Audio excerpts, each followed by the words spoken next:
Hello, friends and lovers, and welcome to fall. It is fall now. Did I plan how to start that? Not at all. I am ready for fall. It should already be here. So I have wanted to start my fall reading, and so I'm sure a lot of you are in the same boat. And so I wanted to recommend some of my favorite fall feeling Kindle Unlimited books. So let's just get right into it. So I have Blood Orange by Karina Halley.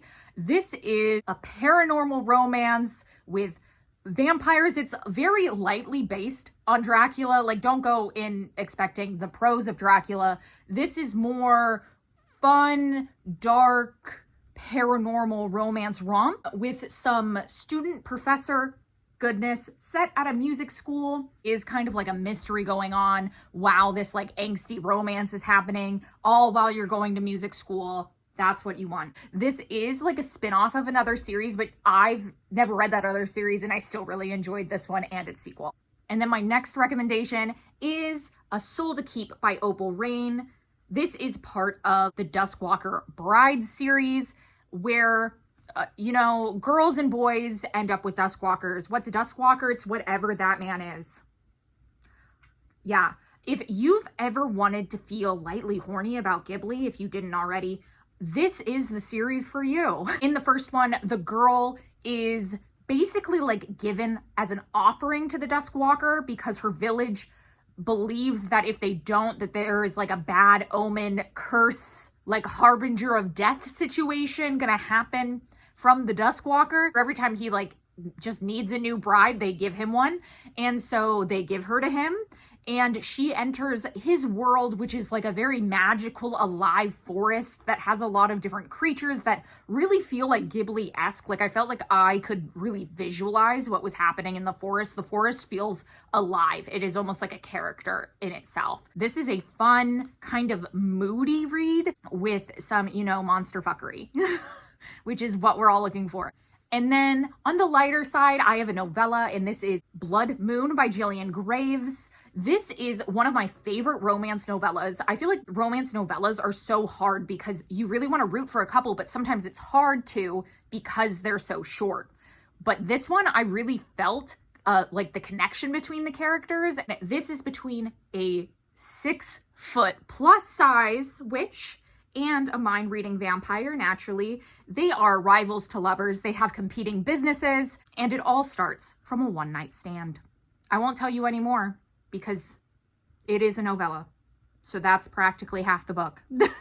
And then next, I want to recommend the whole series, but The Gone Wild by Juliet Cross is the first in the series. This whole series follows a family of magical sister witches and how they each find their different magical partner.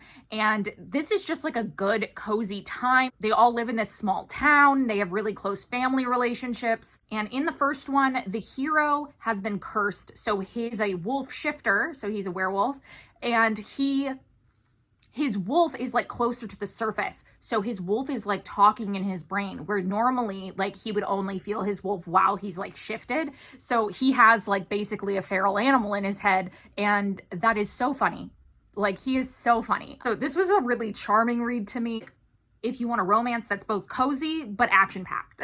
You get small town romance, paranormal, but you also get a little bit of intrigue. So if that sounds up your alley, I would check this one out. And then next, I have Nightshade by Carrie Lake. This is a dark, moody, gothic, angsty love story. Think angels, think demons. And the tagline of this, a love so forbidden, it shakes the heavens.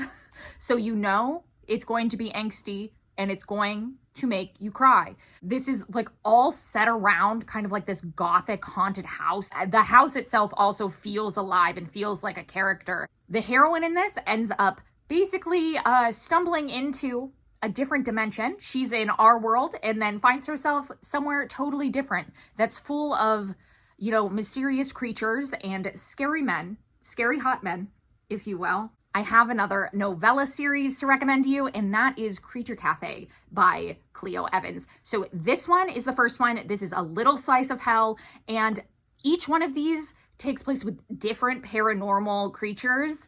And the premise is at the beginning of every single one of these novellas, a monster reaches out to the barista, who is also a matchmaker, and also you kind of get the vibes he's some sort of powerful creature, but that isn't like unveiled to us. You kind of get a clue through each novella that there is an overarching story to all of this, but they all start off as matchmaking stories and going on little dates. They are kind of like insta love, insta lust, because they are all like fated mates. And like the barista, for some reason, this man who makes coffee and runs a coffee shop knows that they are like cosmically meant to be together.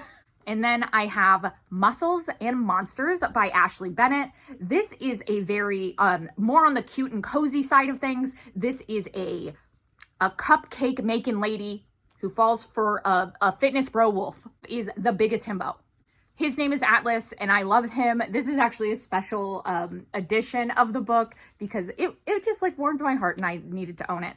And this also takes place in kind of like a small town where like humans and monsters have only recently like started intermingling. And so each book in this series focuses on a human who is getting with a monster.